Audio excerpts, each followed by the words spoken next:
Olá, bem-vindos. Isto é Realpolitik e eu sou o Rui Costa e Silva. Os metadados têm gerado muita polémica na Europa por toda a comunicação social ocidental, assim como pela comunidade académica e mesmo entre os juristas e políticos, legisladores e frequentadores de mesa de café. Para quem não esteja muito familiarizado com o conceito de metadados, os metadados são todos os dados digitais que se relacionam e complementam um dado em si e que são produzidos no processo de geração do dado, dotando esse mesmo dado de informações que o caracterizam e definem em múltiplos e quase infinitos aspectos. Complicado. Vou dar um exemplo. Quando efetuamos uma chamada telefónica, fica registada a chamada telefónica e de que número para que número foi efetuado, sendo isso o dado. Metadados são a duração da chamada, a localização do emissor, a localização do receptor, a quantidade de dados transmitidos, o tipo de dados transmitidos nessa chamada, etc, etc, etc e tal. A marca dos aparelhos que foi registado, tudo o que vocês possam imaginar. Isto, claro está, simplificando mesmo muito a definição de metadados e o conceito, que é muito bem mais complexo. Portanto, os meus caros da área das informações e dos dados não tenham um colapso por eu simplificar tanto o conceito de metadados. Este sistema de obtenção de dados foi criado e desenvolvido para ajudar as empresas digitais a conhecer melhor os hábitos de consumo dos seus clientes e, assim, criar produtos e serviços que mais se adequassem às nossas necessidades e aos nossos hábitos. Atitude muito nobre e atitude muito útil. Mas todos vocês, de certeza, já estão a pensar no uso que se pode dar a este tipo de dados, se esse uso for motivado por princípios menos legítimos ou mesmo até hostis. É literalmente o Big Brother antevisto por George Orwell no seu famosíssimo livro 1984.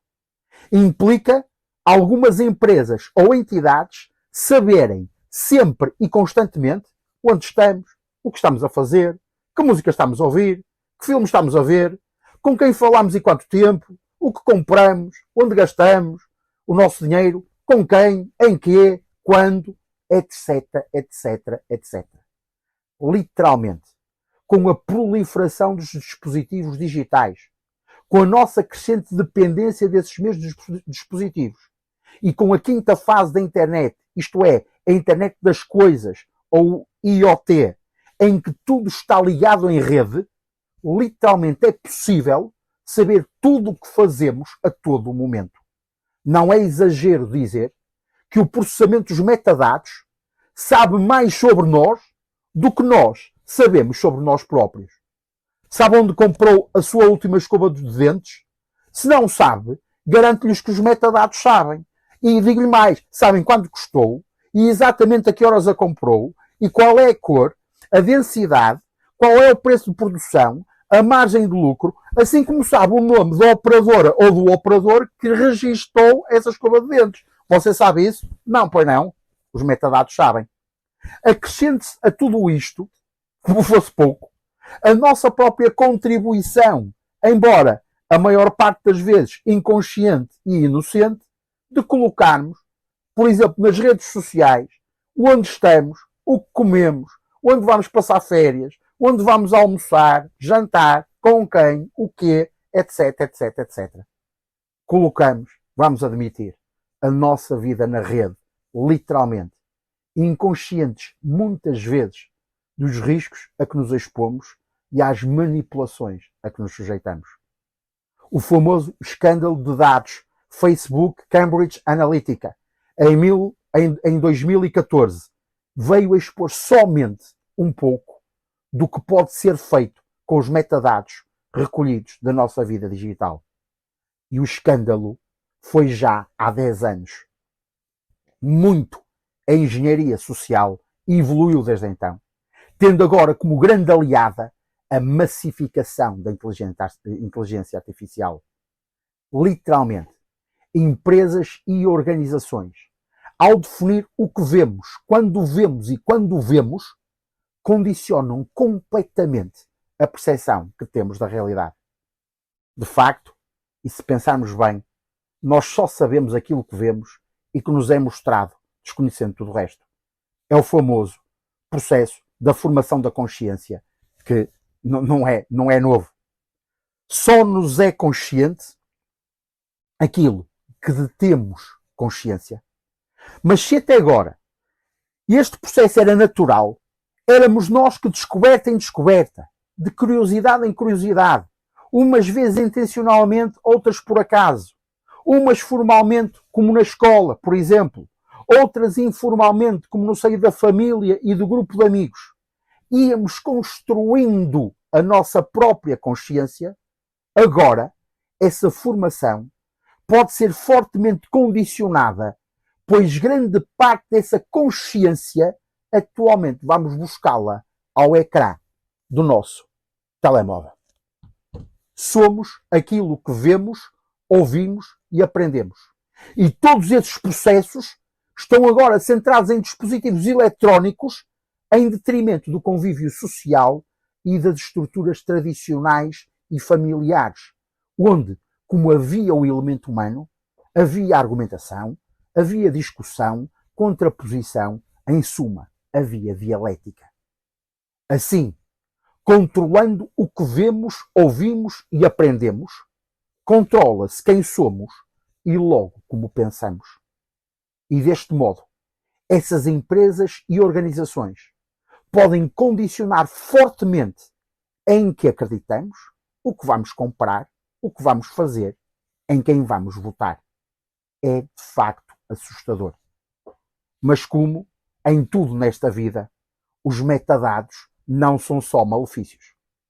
Para além de, e de facto, continuarem a desempenhar o seu objetivo inicial de proporcionar às empresas que desenvolvem produtos e serviços dados para os produzir mais adaptados às nossas necessidades, que por vezes nem nós temos consciência, possibilita também, por exemplo, às autoridades ter acesso a um conjunto enorme de dados que podem permitir um combate muito mais eficiente e rápido ao crime, ao terrorismo, ao radicalismo e outros fenómenos que põem em causa a segurança de todos nós e daquilo em que acreditamos e defendemos.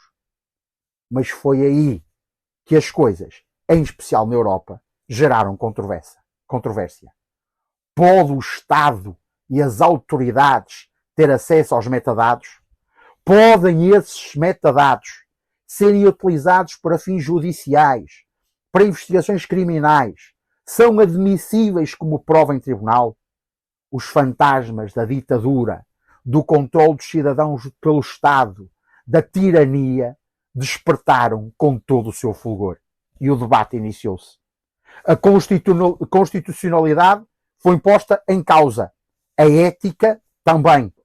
Em alguns países, como por exemplo Portugal, a utilização foi legalizada. Noutros, como a Itália, ainda não. Mas em suma, podem ser utilizados? Na minha opinião, sim. Em primeiro lugar, pela própria essência do contrato social que está na base do nosso sistema. Concordamos, segundo esse contrato, em abdicar de parte dos nossos direitos individuais para que o Estado possa promover o interesse do coletivo, protegendo-nos e garantindo os nossos direitos, já não como indivíduos, mas como enquanto cidadãos. Ora, se a utilização dos metadados for devidamente regulamentada e a sua utilização estiver claramente definida na lei, indicando-se quem, como, porquê e em que circunstâncias podem ou não serem acedidos, só vejo vantagens na sua utilização por parte das autoridades. Porque também não nos podemos esquecer que ética e moralmente só podemos apelar para o respeito dos nossos direitos, liberdades e garantias quando nós próprios respeitamos esses mesmos direitos, liberdades e garantias dos outros. Ora, alguém que comete um crime viola esse compromisso, pois o crime é precisamente quando se viola por ação ou omissão os direitos de outrem. Logo, perde o direito moral de apelar a que ele se aplique os direitos que o próprio violou. Mas o nosso sistema orgulha-se, e bem, de não seguir este princípio básico e de mesmo àqueles que violam a lei, e principalmente a esses, a aplicar rigorosamente, conferindo-lhes direitos de modo a preservar a sua dignidade e também, óbvio, a sagrada presunção da inocência, o direito à defesa e a exclusão do ónus da prova. Então, deve-se, na minha opinião, chegar a um consenso, como tantas vezes já aconteceu no nosso sistema, e que é apanágio das sociedades plurais e democráticas. A utilização dos metadados deve ser permitida, tanto para empresas como para Estados, porque, sem dúvida nenhuma, para todos traz vantagens, menos para os criminosos e prevaricadores.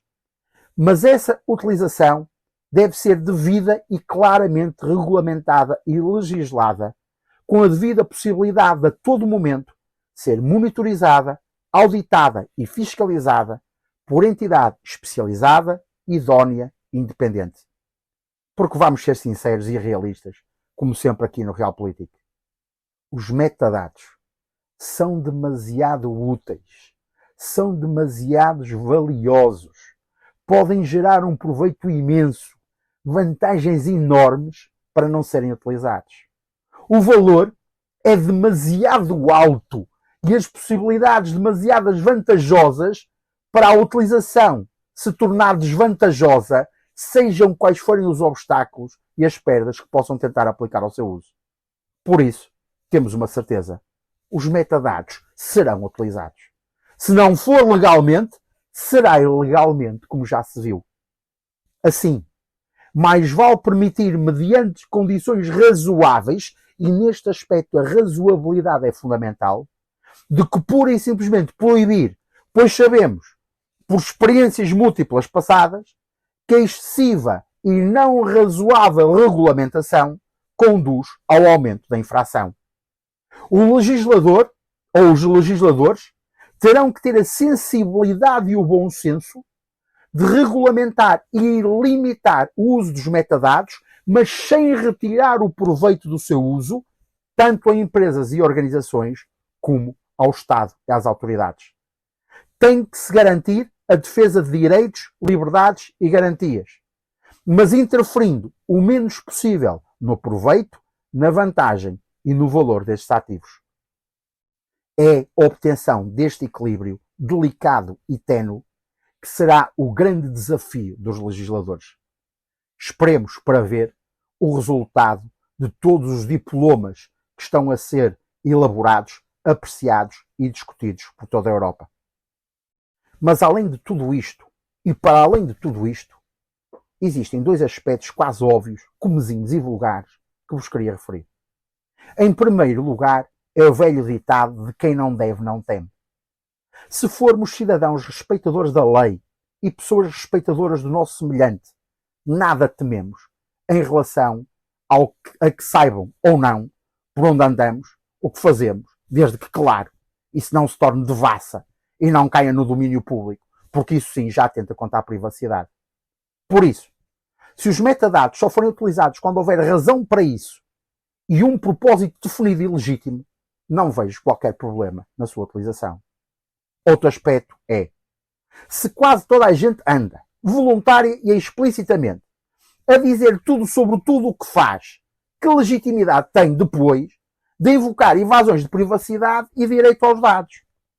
Como sempre, é preciso, nas nossas comunidades, educação para a cidadania, sentido de comunidade, consciência que ter direitos implica sempre e sem exceção ter deveres, e que em Estados de direitos democráticos o interesse do coletivo se sobrepõe sempre ao interesse do indivíduo.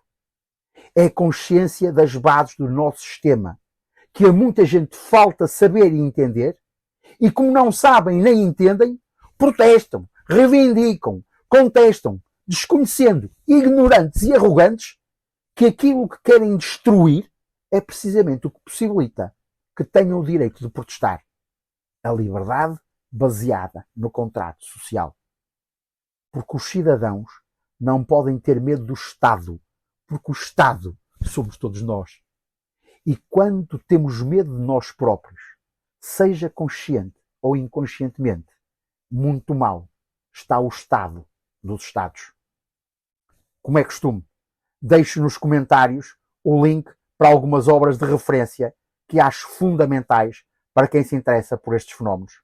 Relembro-me que na Imperial Academy of Advanced Science tem todo um conjunto de cursos e mesmo de estudos avançados dedicados a estes temas em que eu tenho a honra de ser professor.